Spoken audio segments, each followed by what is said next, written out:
അതിജീവിതയ്ക്കൊപ്പം എന്ന് പറയുന്ന ആളുകൾ ഈ വേടന്റെ കാര്യം വന്നപ്പോൾ ആരുടെ കൂടെയാണ് നിന്നത്? വേടൻ മുൻകൂർ ജാമ്യത്തിൽ നടക്കുകയല്ലേ, അവിടെ ഒരു അതിജീവിത ഇല്ലേ? നാണം ഉണ്ടോടാ നിനക്ക് ആ പെണ്ണിന്റെ പുറകെ വൃത്തിയോട് പറയാൻ? അതിന്റെ കൂടെ ആരെങ്കിലും നിൽക്കുന്നുണ്ടോ?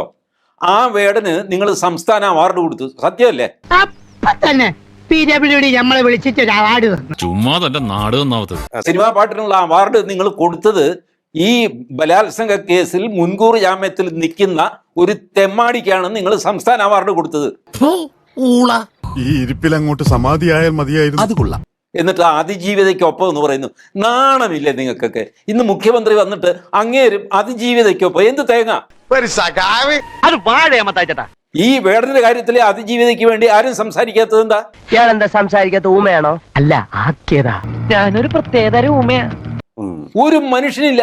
എന്തൊരു കാപട്യമാണ് കേരളത്തിൽ നടക്കുന്നത്. സമ്പൂർണ്ണ ചാറ്റരട. ഇപ്പൊ ഈ അതിജീവിതയ്ക്കൊപ്പം പ്രസംഗിക്കുന്നവരെ കൊണ്ട് മനുഷ്യന് വഴി നടക്കാൻ മേല. അതും ഒരു അതിജീവിതയല്ലേ, സിനിമാ നടിയല്ലെന്നല്ലേ ഉള്ളൂ? അത് വളരെ പ്രസക്തമായ ഒരു ചോദ്യം. മറുപടി പറയണ. ആ പാവത്തിന്റെ കൂടെ ആരും നിൽക്കുന്നില്ല. മാത്രമല്ല, അവരെ പീഡിപ്പിച്ച ആള് യോഗ്യൻ, മാന്യൻ, മുൻകൂർ ജാമ്യത്തിൽ നടക്കുന്നവൻ വേടൻ. ഈ പയ്യനുണ്ടല്ലോ KRP, മിടുക്കനാ. ഇവൻ വലിയവനാകും. അവന് സംസ്ഥാന അവാർഡ് കൊടുത്തിരിക്കുന്നു. എന്നിട്ട് അതിജീവിതയെ പറ്റി പറയുന്നു. ഇത്രയും കാപട്യം നിറഞ്ഞ ഒരു സമൂഹം കേരളത്തിലല്ലാതെ വേറെ എങ്ങും കാണാൻ പറ്റില്ല. 1000 അവാർഡുകളെക്കാളും ഞാൻ വിലമതിക്കുന്നത് നിങ്ങളുടെ ഈ സ്നേഹത്തെയാണ്. നിങ്ങളാണ് എന്നെ വളർത്തിയത്. ഞാനിത് ചോദിക്കില്ല, പറയില്ല. അത് ലിയോ എന്നെ കൊണ്ട് പറയിപ്പിക്കുകയാണ്. നീ അത് പുറത്ത് പറഞ്ഞില്ല ആവത്ത. സത്യം അവരോട് പറയണം, പറയാണ്ട് പറ്റൂല. നൗ ടെൽ മീ, നിങ്ങൾ എവിടെയാണ് അതിജീവിതയ്ക്കൊപ്പം നിന്നത്? തത്വം പഠിപ്പിച്ചാൽ മാത്രം പോരാ, പ്രവൃത്തിയിലത് കാണണം. ഒരു മനുഷ്യൻ ഈ അതിജീവിതയ്ക്കൊപ്പം എന്ന് പറഞ്ഞ് ചെണ്ട കൊട്ടുന്ന ആൾക്കാർ മൊത്തം അതിനകത്ത് എന്തൊരു കഷ്ടം.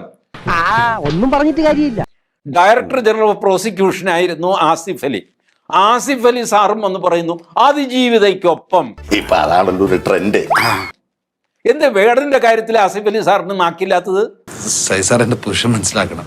എത്ര, ഞാൻ മാന്യന്മാരുടെ ഒന്നും പേര് പറയുന്നില്ല, ഈ അതിജീവിതയ്ക്കൊപ്പം എന്ന് പറഞ്ഞ് ക്യാമ്പയിൻ നടത്തുന്നത് മുഴുവൻ കാവടികന്മാരാണ്. അതുമായിട്ട് എനിക്ക് ഇട്ടൊന്ന് വെച്ചതാണല്ലോ. എന്റെ സ്വഭാവം അങ്ങനെ, ഞാൻ വെക്കുമ്പോ എല്ലാവർക്കും ഇട്ടൊന്ന് കൊള്ളും. അല്ലെങ്കിൽ ഈ വേടന്റെ കാര്യം വന്നപ്പോ ഇവര് ശബ്ദം ഉയർത്തണമായിരുന്നു. എവിടെ പോയി ഇവരുടെയൊക്കെ ശബ്ദം? എവിടെ പോയി ചാനലുകാരുടെ ക്യാമ്പയിൻ? കിടക്കുന്നുണ്ടല്ലേ മൊട്ട. നിന്റെ പരിപാടി തീർത്ത് തരാണ് ഞാൻ. എന്താ അതിജീവിതയ്ക്ക് കുഴപ്പം? സിനിമാ നടിയെ അല്ലാത്തത് കൊണ്ടോ? കാപട്യത്തിനും ഒരു അതിര് വേണമല്ലയോ? എന്തിനും വേണം ഒരു മര്യാദയൊക്കെ. ഒരു മര്യാദ വേണ്ടേ? തന്തയ്ക്ക് ചീത്തപ്പേരുണ്ടാക്കാൻ ഞങ്ങൾ മക്കൾ തയ്യാറല്ല ശിവേട്ട. മൂപ്പർക്കോട്ട് മര്യാദ ഇല്ലായിരുന്നല്ലോ. നിങ്ങൾക്ക് ഇഷ്ടപ്പെട്ട ഒരു അതിജീവിതയെ കിട്ടിക്കഴിഞ്ഞാൽ നിങ്ങൾ ആഘോഷിക്കും. അല്ലാത്ത അതിജീവിതയ്ക്കൊന്നും നാണവും ഇല്ല, മാനവും ഇല്ല. അവരെ പീഡിപ്പിച്ചവനെ നിങ്ങൾ ആഘോഷിക്കും. അങ്ങനെയൊക്കെ ആയിപ്പോയില്ലേ നമ്മുടെ സാമൂഹിക സാമ്പത്തിക സംസ്കാരം. This is what is happening. Outrageous. എന്തൊരു കഷ്ടമാണ്. എങ്ങോട്ടാണ് ഈ സമൂഹത്തെ കൊണ്ടുപോകുന്നത്? കുറേ മാന്യന്മാർ കൂടിയിട്ട് TV ചാനൽ നിങ്ങളുടെ കയ്യിലുണ്ടെന്ന് വിചാരിച്ചിട്ട് നിങ്ങളുടെ സൗകര്യം പോലെ അതിജീവിതയെ ആക്കാം, അല്ലെങ്കിൽ നിങ്ങൾക്ക് വേട്ടക്കാരൻ്റെ കൂടെ കൂടും. ഒരു തെമ്മാടി നേരിടാൻ എനിക്കാരുടെയും സഹായം ആവശ്യമില്ല. മഹാ കഷ്ടമാണ് ഇതൊക്കെ. ആരും ചലഞ്ച് ചെയ്തില്ല. WCC പോലും ചലഞ്ച് ചെയ്തില്ല വേടൻ അവാർഡ് കൊടുത്തപ്പോ. അപ്പൊ തട്ടിപ്പാണല്ലേ? എന്തൊരു കഷ്ടം. തമിഴ്നാട്ടിൽ വൈരമുത്തുവോ ആരോ, അങ്ങേരുടെ പേരിൽ ഒരു മീറ്റു കേസുണ്ട്. അങ്ങേർക്ക് ONVയുടെ പേരിലുള്ള അവാർഡ് കൊടുക്കാൻ പോകുന്നു എന്ന് പറഞ്ഞിട്ട് കലാപം ഉണ്ടാക്കിയവരാണ് WCC. ആ ആളിനെ അവമാനിച്ചു വിട്ടല്ലേ? നീ ഇനി സംസാരിക്കണ്ട. ഓഹോ, അപ്പോൾ അങ്ങനെ ഒരു സംഭവം ഉണ്ടായിരുന്നല്ലേ? ഏതാ വിമൻ കളക്റ്റീവ് ഇൻ സിനിമയോ സംതിങ്. അതെ അതെ, എനിക്കത് വിരോധമൊന്നുമില്ല, അവരോടൊക്കെ ബഹുമാനമേ ഉള്ളൂ. പക്ഷെ അവരുടെയും കയ്യിൽ ഈ ഇരട്ടത്താപ്പാണ്. ഒന്ന് പറയും മറ്റൊന്ന് പ്രവർത്തിക്കും. ഈ ജാതി പരിപാടി രാഷ്ട്രീയത്തിൽ പ്രയോഗിച്ചാൽ മതി കേട്ടോ. വൈരമുത്തുവിന് അവാർഡ് കൊടുക്കാൻ നേരത്തെ പറ്റില്ല എന്ന് പറഞ്ഞവര് വേടൻ അവാർഡ് കൊടുക്കാൻ നേരത്തെ മിണ്ടിയില്ല. ഇതെവിടെ ന്യായം?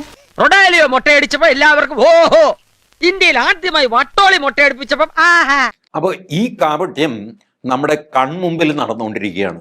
അതുകൊണ്ട് ഈ അതിജീവിതയ്ക്കൊപ്പം ഇരയ്ക്കൊപ്പം എന്നൊക്കെ പറയുന്നത് ശുദ്ധ കള്ളത്തരവും കാപട്യവുമാണ്. സത്യവും മര്യാദയും കൊണ്ടുകിടന്ന ഇക്കാലത്ത് ജീവിക്കാൻ പറ്റില്ലടോ. അങ്ങനെ വരട്ടെ.